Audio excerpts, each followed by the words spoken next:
Most people think they know when they're stressed. But stress affects your blood sugar in ways you can't feel. Hidden stressor 1, poor sleep.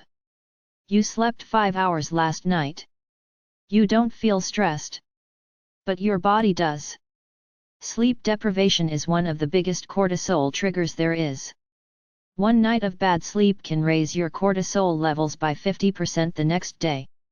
That elevated cortisol is raising your blood sugar all day long. Hidden stressor 2, overexercising. You worked out hard this morning. You feel great.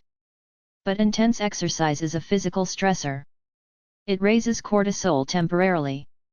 This is why sometimes your blood sugar is higher after exercise, not lower.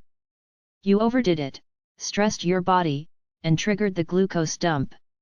Hidden stressor 3, skipping meals. You skipped lunch to be good. But your body interprets that as starvation stress.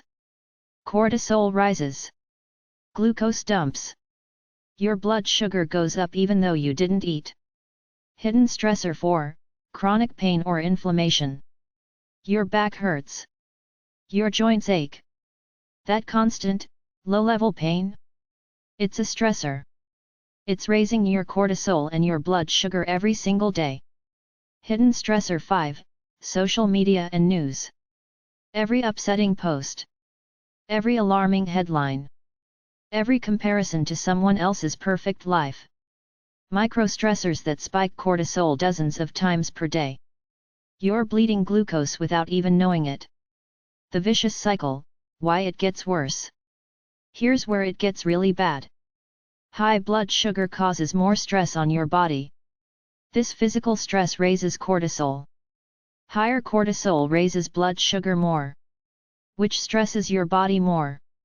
Which raises cortisol more. You're stuck in a feedback loop. And the longer this continues, the more your cells become permanently insulin resistant. You develop chronic inflammation. Your cortisol levels stay elevated 24/7.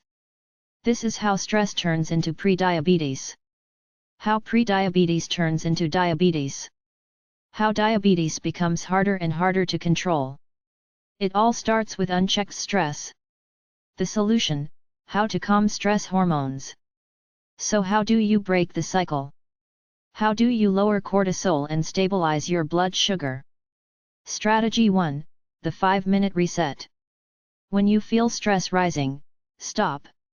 Right there. Take 5 minutes. Do this simple breathing technique.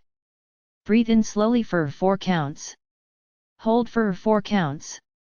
Breathe out slowly for 6 counts. Repeat for 5 minutes. This activates your parasympathetic nervous system, your rest and digest mode. It signals your body that the threat is over. Cortisol levels drop within minutes. Studies show this can lower blood sugar by 20 to 30 points in acute stress situations. Strategy 2, morning sunlight. Get outside within 30 minutes of waking up. Spend 10 to 15 minutes in natural sunlight. Morning light exposure regulates your cortisol rhythm. It helps cortisol be high in the morning, when you need it, and low in the evening, when you don't. This single habit can improve your daily cortisol pattern and significantly stabilize your blood sugar throughout the day.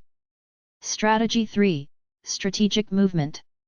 Not intense exercise. Not pushing through. Gentle, consistent movement.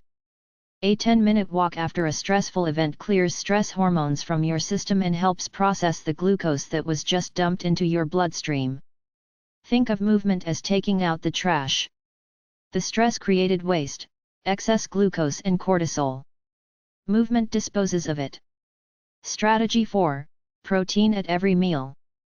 Protein stabilizes blood sugar, which reduces stress on your body, which lowers cortisol. Aim for 20 to 30 grams of protein at each meal. This creates steady energy, prevents blood sugar crashes, and stops the stress response from activating due to perceived starvation. Strategy 5, sleep non-negotiable. You can't out-diet, out-exercise, or out-meditate chronic sleep deprivation. 7 hours minimum. Every night.